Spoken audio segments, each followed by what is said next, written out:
en los individuos que no son adultos. ¿Cómo lo podemos hacer? Pues hubo una serie de trabajos maravillosos a principios de los 90 que nos descubrieron, pusieron énfasis una relación maravillosa entre los dientes y el cerebro. Y es una cosa que parece prácticamente de ciencia ficción, pero es que además es matemática pura y es maravillosa. Y son los trabajos de Holly Smith, que son preciosos, y nos viene a decir que precisamente dentro de la biología del estirpe de los primates, algo que parece así como que tan absurdo y tan gracioso, pero que existe una correlación de 0,98, o sea, es decir, prácticamente de 1 a 1, que van variando parejos, entre el tamaño, el peso del cerebro del adulto en ese primate y la edad a la que sale el primer molar. Y uno dirá, ¿pero qué tendrá que ver una cosa con la otra? Pero es tan exagerada que prácticamente sabiendo a qué edad se produce la erupción del primer molar en un primate determinado, ya podemos adivinar cuál va a ser el tamaño cerebral en el adulto, que ya vemos que los reyes de esta relación es el género Homo. Pero dentro de lo que cabe tiene un sentido. El cerebro más grande, el primer molar erupciona más tarde que en el resto, es una manera indirecta que te está diciendo que todo nuestro crecimiento, en general, está ralentizado. Y el desarrollo dental es importantísimo, pero está, como tantos otros sistemas de nuestro cuerpo, es una biología maravillosa que funciona también, por eso estamos donde estamos, muchos de los sistemas, su crecimiento, su maduración tiene que estar coordinada con las de otros sistemas. Entonces es importantísimo que un homínido tenga los dientes preparados cuando le toca empezar a comer y deshacerse de la lactancia, por ejemplo. Entonces, tú tienes que tener una serie de sistemas que tienen que estar preparados, no con nuestra cabeza, que aún ha de crecer tanto todavía desde que somos pequeños.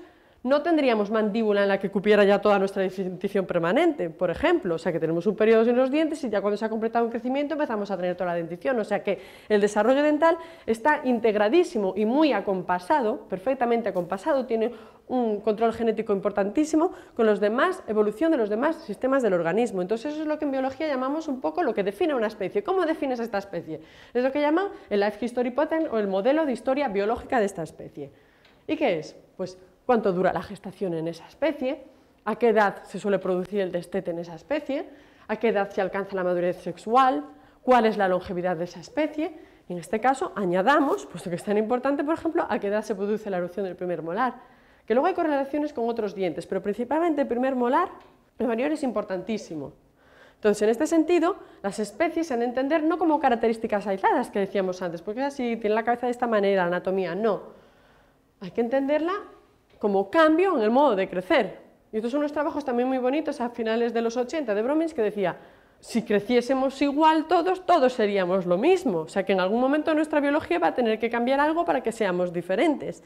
Entonces, este patrón de desarrollo dental, es decir, el ritmo al que se van formando los dientes, la corona, la raíz y el ritmo al que salen los dientes, no es igual en todas las especies. En nuestro caso, el de la especie Homo sapiens está conocidísimo, y en el de muchos primates también, tanto que puedes casi jugar a hacer magia con los niños que le dices, abre la boca, y solo mirándole la boca puedes decir cuántos años tiene. Y se quedan alucinados, pues, ¿y cómo lo sabes cuántos años tengo? ¿Por qué? Porque tenemos controladísimos los tiempos, con cierta variabilidad, de qué etapa se van formando los dientes, en qué etapa salen en la encía y los empiezas a ver, precisamente en nuestro caso, es la muela de los 6 años, que dicen muchas veces los niños, de ver que salen todos los 6 años, pero incluso si disponemos de una técnica de imagen como una radiografía, podemos afinar incluso muchísimo más, porque estamos viendo los que salen en la encía, pero también los que están todavía en su cripta formándose, y podemos incluso ajustar con estos, según la cantidad de raíz que tienen formada, incluso la edad que tiene. Entonces, esto es maravilloso para nosotros, pero eso es nuestra especie, porque la conocemos muy bien, pero ¿y qué pasó en otras? ¿Crecían también como nosotros? Estamos viendo que precisamente en los primates no les salía el primer molar a la misma edad que a nosotros. Estamos viendo en la anterior que en nuestro caso sí, salen entre los 6 y 8 años, pero aquí tienes, por ejemplo, en el lémur, que se le puede producir cerca de 1. Entonces, en ese sentido, si estás con los fósiles, ¿cómo sabes si aplicarle un patrón actual para saber la edad que tiene y que está relacionado esa erupción tan tardía del molar con un cerebro grande o no? ¿Cómo lo podemos saber? Pues también tenemos nuestras maneras. Esto es lo que llaman el time y el timing. Entonces aquí tendrías un poco la secuencia de cómo se forman los dientes en los grandes simios y cómo se formaría en nuestra especie en Homo sapiens. Y entonces vemos que el time, el tiempo, es mucho más alargado. Es decir, nosotros vamos a estar muchísimo más tiempo formando los dientes. Es una película ralentizada. Entonces es un poco, siempre digo un poco para que entendáis los dos conceptos, como la obra de teatro, en que estos son todos los personajes. El time es el tiempo en que tardaría ese diente entero en formarse, en sus tejidos, en depositarse y en salir. En ese sentido es como si yo en el escenario tengo mayor tiempo de papel. O sea que yo voy a estar, la obra de teatro va a ser más larga porque mi papel es mucho más largo. Pero el timing se refiere un poco a la secuencia. Es decir, aquí están todos en el escenario atropellados. Sale uno y al mismo tiempo que el escenario empieza a salir el otro y empieza a salir en el otro. En cambio, en el caso de Homo sapiens, y ya veremos que de otras especies del género Homo, los dientes posteriores están muy retrasados respecto a los anteriores. Lo que hablábamos tan importante del primer molar. Todo en general está retrasado, el tiempo, el time, pero además el timing. Este diente tarda mucho en salir respecto al anterior y este respecto al anterior. Y los dientes posteriores respecto a los dientes anteriores. Posteriores me refiero a los molares. Entonces, si tú tienes en un fósil una escena congelada en un niño y ves que precisamente cogemos un niño pues, de 3 años, y ves, o un fósil, vemos que tiene todos estos dientes saliendo al mismo tiempo, diríamos, bueno, está funcionando como un Australopithecus, una escena congelada, porque realmente están todos los dientes a la vez. Sin embargo, si vemos que su patrón de erupción es diferente, como en el caso de nosotros, que vamos a tener, tiene estos, pero aún no le ha salido el molar porque tarda mucho más en salir, es una manera indirecta de decir, en este fósil tienen la misma secuencia en la obra de teatro que una especie actual. Entonces, en ese sentido, ¿cuál es la gran característica aislada que vemos? Que en la especie nuestra y en muchas de las especies del género Homo, los dientes posteriores, además de que los dientes tardan mucho en formarse, están retrasados ante los anteriores. Pero dice uno, ¿y por qué tú sabes que tardan más este diente en formarse? O sea, ¿qué manera tienes tú de saber que este diente en esta especie ha tardado, como tú me estás diciendo aquí prácticamente todo este tiempo en formarse, y en el otro muchísimo menos? Pues porque también la biología tiene estas cosas tan preciosas y tan maravillosas, y en los dientes, en todos sus tejidos, pero sobre todo está muy bien caracterizado en el esmalte, tenemos una estructura de formación que emula a la de los anillos de los árboles. Y esto es maravilloso y nos permite contar el tiempo. Porque el diente, el esmalte, se forma en la corona como un tipo de patrón de capas de cebolla, de oposición, son lo que se llaman las líneas incrementales del esmalte. Y se empieza a formar de aquí con una serie de líneas que se van a ir depositando y que tú puedes ver perfectamente, ya veréis alguna imagen para que creáis que no me lo estoy inventando, que se pueden ver incluso casi a simple vista, pero luego con técnicas de microscopio se ven de maravilla. Pero ¿qué es lo bonito de esto? Que estas líneas, cada una de estas líneas, que se llaman estrías de Retzius, y que las podrías ver en la superficie con lo que se llaman periquimatas, tienen una periodicidad de formación, o sea que cada una de ellas tarda en formarse entre 6 y 11 días. Entre todos los primates. Luego ya una especie específica en ti tarda 7, cada una de ellas son 7 días. Pero incluso podemos ir más allá y en estas líneas, si las miras todavía más cerca, vas a encontrar unas que se llaman las estrías transversales, que son diarias. O sea que mientras este diente se está formando, podemos contar perfectamente cuánto tiempo tardó en formarse. O sea, que ya no es que digas, no, es que va todo retrasado, no, va retrasados uno respecto a otro, porque lo ves en la erupción, que cuando en los chimpancés tienen los incisivos ya les salió el molar también, en el caso de los humanos no, está mucho tiempo sin que les salga el molar permanente, porque tardan mucho más, sabemos que estos dientes, cada uno de ellos tarda, o sea, está maravilloso que tenemos una serie de líneas que van dejando unas muescas en los dientes diarias, o sea, que si yo fuese capaz de contar cada una de todas estas líneas pequeñitas, ¿cuánto tardó un diente en formarse? ¿Y qué se descubrió? Pues que en el género Homo los dientes tardan prácticamente el doble en formarse que en especies de Australopithecus. Esto es un ejemplo que os traigo para que lo veáis, que no me invento, que aquí casi a simple vista las puedes ver. Pasa que muchas veces en la superficie del esmalte, pues por polimiento, por desgaste, ya desaparecen, pero que a nivel de microscopio se verían perfectamente, aunque hay que entrenar el ojo y ser especializado en estas líneas, pero aquí tienes los anillos del árbol. Podrías coger y con las líneas incrementales del esmalte, con las estrías de Retzius, incluso las estrías transversales diarias, puedes saber perfectamente cuánto tiempo tarda un diente en formarse. Tanto es así que, por ejemplo, os traigo aquí un ejemplo muy bonito que conoceréis del niño de Town, que fue el primer Australopithecus que se encontró. Aquí tenéis la imagen de Raymond Darr, que fue uno de los pioneros en hablar de aquel eslabón intermedio. He encontrado este fósil que yo no creo que sea un chimpancé, yo creo que ya es un protohombre y tal. Pues esto es precioso y como le estaba saliendo la primera muela permanente, estas son decidos, dijeron, bueno, pues este niño pobrecito pues murió a los 6 años. Pero resulta que cuando te pones a mirar y a contar las líneas del esmalte, resulta que no había muerto a los 6 años. Tenía un crecimiento mucho más parecido al de un chimpancé y había muerto a los 3. Entonces, en este sentido, es otra manera de inferir que por lo menos estos australopithecus no crecían como un Homo sapiens, sino que tenían un crecimiento muchísimo más rápido. Entonces, todos son parámetros indirectos a través de la dentición. Entiendo que estos son conceptos que pueden ser complejos, pero para que veáis que hay mucha biología detrás de estas inferencias, no diga la gente, ¿os habéis inventado que tiene el...? No. Aquí hay mucho estudio para decir que tú sabes que si estos dientes se le forman mucho más rápido, y sabes además, porque se ha demostrado que en la biología de los primates la edad a la que erupciona este molar está tan correlacionada con el tamaño que va a tener la cabeza en el adulto, encontramos aquí un parámetro lógico de pensar que no, este niño crecía más bien como un chimpancé. O sea que en los australopithecus ya no se habían producido todavía esos cambios tan importantes para nuestra biología que darán lugar a la especie nuestra, pero ya a todas las demás especies del género Homo. Esto yo también os lo traigo anecdótico, es una preciosidad, el fósil original, y esto es uno de los pocos casos que te encuentras a veces dentro del campo fósil que consigas tener fosilizado un molde natural del cerebro.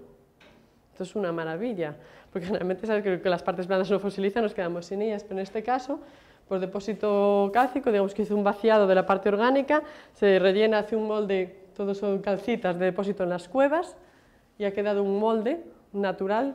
Ya puedes incluso estudiar las circunvoluciones del cerebro.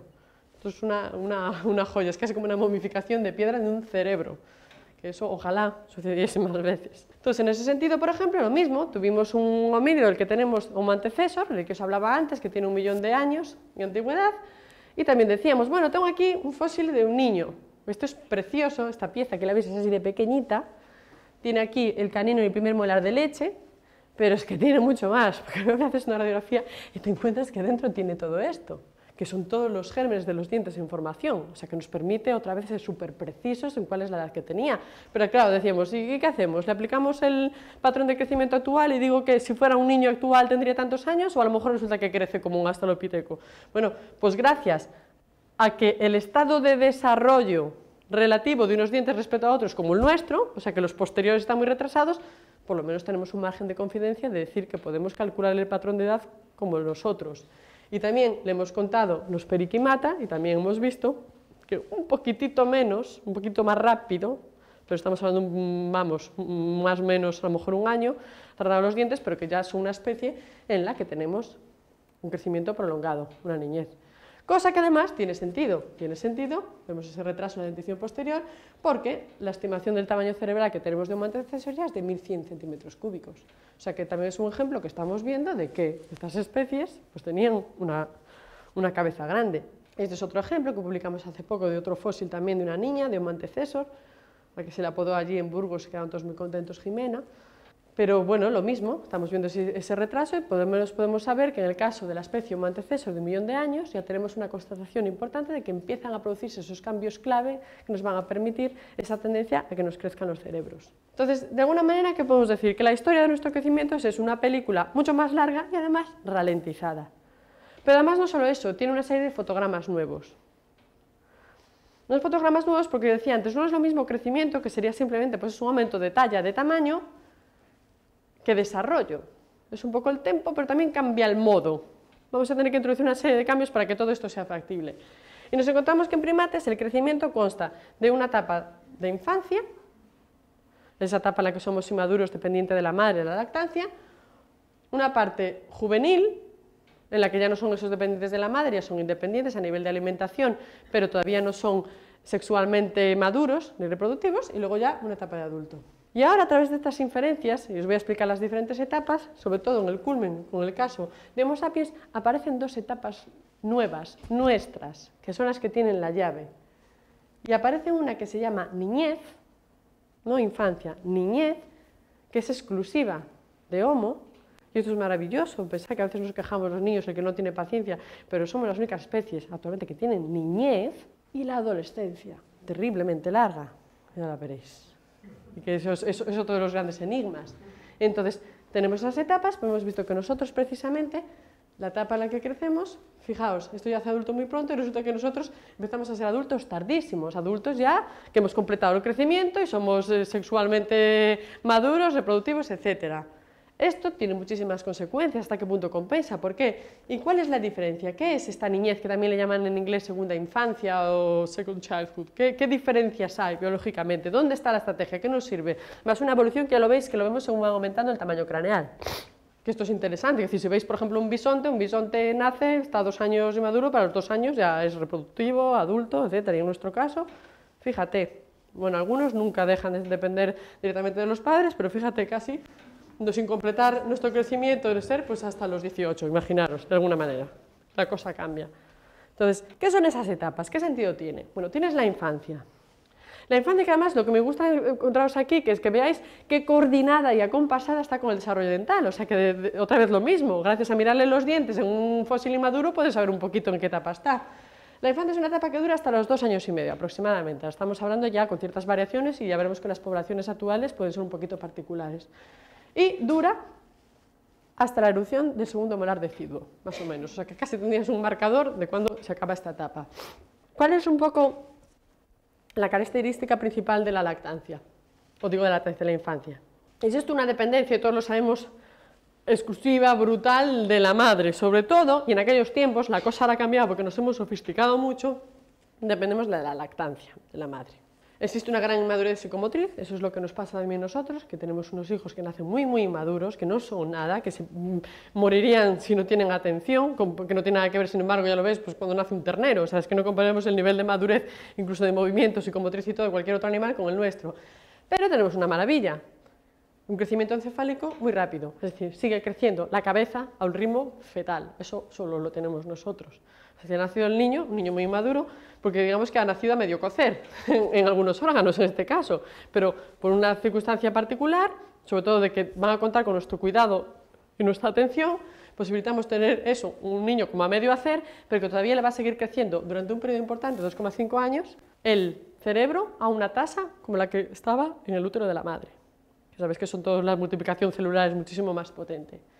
Pero tiene una cosa, sobre todo estamos hablando ya, no digo actualmente, que sabemos que con las leches artificiales podemos tener a nivel alimenticio una cobertura perfecta, completamente igual que la que se tenía en los tiempos, la que se tiene con la lactancia, pero sobre todo en aquellos tiempos no, entonces dependías de la lactancia. Esto va a tener una importancia y lo veremos por qué, porque una lactancia de manera intensa y repetida funciona como anticonceptivo natural, es decir, sobre todo en las especies, ya nosotros es menos, porque ya no suelen ser siempre unas lactancias tan intensas y tan marcadas, pero si tú tienes una lactancia intensa, desencadena una serie de mecanismos hormonales que hacen que sea un anticonceptivo natural y durante ese periodo que estás en lactancia no te vuelves a quedar embarazado. Entonces eso va a tener unas implicaciones biológicas para un animal importantísimas, es decir, durante este tiempo esta madre ya no está fértil, ya no va a poder tener más descendencia. En nuestro caso son 2,5 años, pero ya veremos otros animales, en un orangután pueden ser 7. Dependiendo de lactancia. ¿Y eso qué hace? Que una madre se puede estar tirando 7 años nuevo para que le salga un hijo de manera viable, hasta entonces no puede tener otro y si luego ese hijo se le muere son 7 años perdidos a nivel demográfico para una población. Que a fin de cuentas es un poco lo que decíamos antes, el éxito de una especie es demográfico, vivir, sobrevivir. Si yo no soy capaz de mantener un nivel demográfico y se me muere, Dios mío, que mi vida fértil además tiene un límite, o sea que ella en todo su ciclo vital, la madre orangutana, que podrá tener 4 hijos como máximo, 5, pero si encima uno de ellos le sale mal después de haber perdido todos esos años, que no puede ser reproductiva otra vez, va a estar muy limitada. Entonces en ese sentido, la nuestra tenemos esta, pero es que aparece la niñez. ¿Y qué es la niñez? La niñez es un periodo que duraría pues en torno a los 7 años, que está marcado a nivel dental por el uso de la dentición decidua, de hecho podemos decir que acaba cuando aparece el primer molar, es lo que se llama childhood, segunda infancia, y en esto todo teórico, ya digo con las variaciones que tenemos en las poblaciones actuales, se produce el fin de la lactancia. Es decir, seguimos teniendo prácticamente un infante, pero con la diferencia de que ahora es capaz de alimentarse de otras cosas que no son necesariamente de la leche materna, entonces dejamos a la madre libre para tener más niños. Sigue habiendo mucha inmadurez, pero ya es una dependencia de alguna manera menor que la de ese recién nacido de 2 años respecto a la madre, empieza a madurar un poquito más, ya lo sabéis, pues empieza a coordinar un poco más, empiezan a andar, motores sensorialmente, o sea que realmente siguen dependiendo mucho, pero ya maduran un poco, y hay otros sistemas que todavía están madurando, por ejemplo el sistema digestivo, es decir, ya sabéis que los niños a veces que comen mal, pobres, comen mal cuando les gusta, pero también es verdad que digestivamente no están preparados siempre para digerir las mismas cosas que un adulto, y eso son etapas que hay que pasar y que a veces hay que comprender también, que no siempre todo es capricho, pero es verdad que hay hay periodos todavía de inmadurez. Entonces, en ese sentido, evolutivamente, esto tiene mucho significado, es decir, seguimos teniendo un ser muy inmaduro, que depende mucho de nosotros, un poquito menos, que todavía está madurando y que sigue teniendo un crecimiento encefálico importante. O sea que mientras los demás han parado, nosotros seguimos haciendo que crezca la cabeza, de una manera, además, importante. Tanto es así que, por ejemplo, en nuestro caso de la especie Homo sapiens, con 2 años ya tenemos el tamaño cerebral que tiene un adulto de Homo habilis. O sea, que no nos quedan años para crecer y ya solo en 2 años, lo rápido que nos crece la cabeza, ya habríamos alcanzado esos 700, 800 que podemos encontrar en un Homo habilis adulto. O sea, que fijaos la gran diferencia que supone. Luego viene esa etapa juvenil, pues hasta los 10 años más o menos en niñas, 12 en los niños, está marcado ya por la erupción del segundo molar permanente. Ahí ya sí que se produce una maduración de todos los sistemas que tenemos, ya del digestivo, inmune, ya es otra cosa. Empieza a haber un poco la independencia progresiva, todavía no se es fértil, y dicen que es una etapa pues, importante un poco para, sobre todo lo ves en los primates, un poco para jugar a ser adulto. Es decir, aún no eres un adulto, aún sigues sin ser tratado en el adulto, tu rol aún no es el del adulto, ni sexualmente ni reproductivamente, pero bueno, estás ahí y ya empiezas a explorar de otra manera. Y después llega la adolescencia. Larga, larguísima, dicen que acaba a los 17, 18 años, para algunos eterna, es verdad que a algunos nunca se les pasa, y que estaría, teóricamente, ahí tenemos mucha variabilidad también, se marcaría su final cuando sale el tercer molar, pues es verdad que a algunos ya no les sale esa muela del juicio, que no llega a salir, por eso se le llamaba también, y tiene unas características principales, una es la maduración sexual, y eso lo vais a ver además en muchísimos caracteres, pero además digamos que ahí es cuando entras ya en esa etapa, aunque yo también hay muchísima variabilidad entre las poblaciones y alcanzas la madurez sexual, y una característica física importante que ya la veremos que es el estirón puberal, es cuando ya como parece das el estirón y ya alcanzas con lo que va a ser tu talla de adulto. Aquí hago un parón un poco porque la adolescencia, dicen, Dios mío, la adolescencia, ¿para qué? Además tan larga. Y además incluso uno podía pensar, la adolescencia, ¿qué sentido evolutivamente? Porque es larguísima, es peligrosísima, no le viene bien a la especie, está durante tanto tiempo en ese periodo de tanta rebeldía, inconsciencia, que se producen tantos accidentes, tanta muerte adolescente. O sea, ¿cuál es el sentido realmente evolutivo de la adolescencia? Y no hay ningún acuerdo. O sea, vamos a llevárselo a Líker, es el misterio sin resolver. ¿Cuál es el significado evolutivo de la adolescencia? Porque encima nos ponemos en riesgo durante muchísimo tiempo, o sea que es que no sé dónde está la gracia. Y entonces en ese sentido hay una serie de trabajos, yo os lo apunto aquí un poco porque creo que son cosas bonitas también para pensar, no hay ningún acuerdo, pero sí que se sabe y se han hecho estudios ahora en los que se empieza a ver que sí, tú ya no tienes el crecimiento cerebral ahí, pero que la etapa de la adolescencia es una etapa intensísima, un poco diríamos de reset neuronal, es decir, no va a haber un cambio de tamaño cerebral, pero hay un tipo de conexión, desconexión y reconexión de conexiones neuronales muy intensos, que son precisamente importantísimos pues, para esa maduración. O sea, hay una serie de cambios que aunque no son visibles en tamaño, sí existen unos cambios muy importantes que van a influenciar en capacidades intelectuales, en creatividad, en personalidad. O sea, que sí que es verdad que es un tiempo de crisis y de cambio, pero donde se van a estar definiendo muchísimas cosas.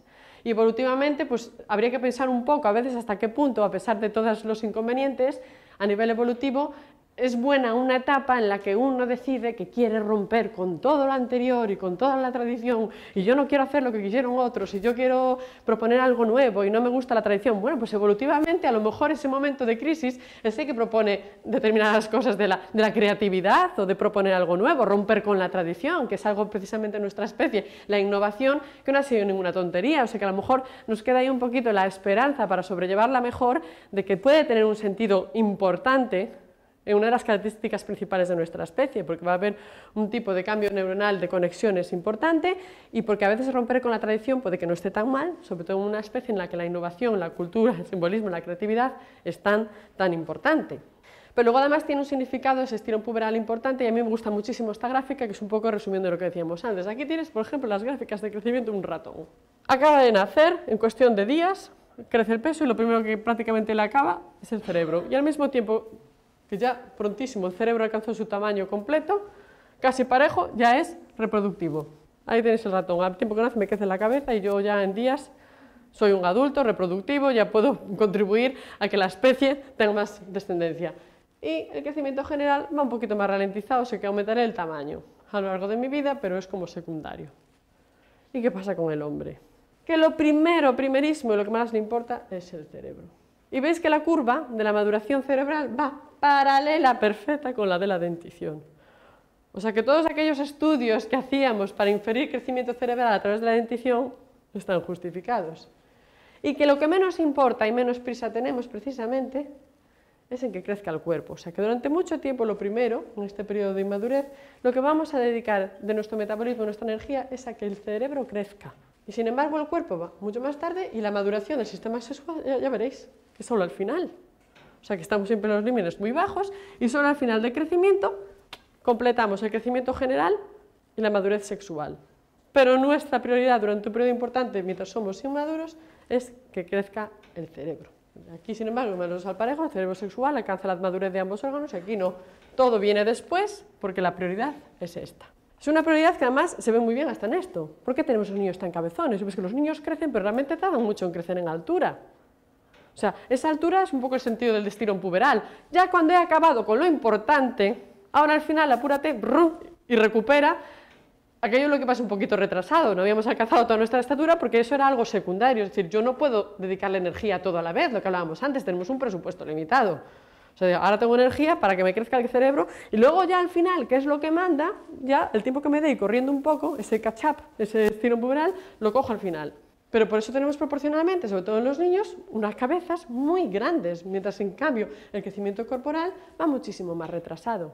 Entonces, aquí estamos viendo en esta secuencia que hemos tenido un cambio de prolongación de tiempo de crecimiento, pero también de desarrollo. Desarrollo quiere decir que no todas las partes están creciendo igual.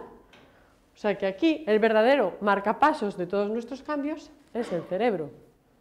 El cerebro es el que manda. Y solo cuando el cerebro ha alcanzado el tamaño que tenía que tener, que además cuesta muchísimo evolutivamente, completamos el resto. Ahora ya, en 2 años, alcanzas la madurez, apareces el estirón puberal, recuperas todo ese tiempo que no has crecido a nivel de talla general y ya está. Y eso pues también son cosas muy bonitas que ya veréis, ese retraso se refleja en muchísimas morfologías. Si vosotros pensáis, por ejemplo, nosotros en Homo sapiens, nuestra cara, incluso de adulto, es mucho más parecida a la de un infante, de un chimpancé, que la de un adulto. Esto es un todo el tema de las heterocronías. Como hemos retrasado tanto el crecimiento general, en algunas cosas es como si nos hubiéramos quedado en una etapa primera. No nos ha dado tiempo de desarrollar esta cara.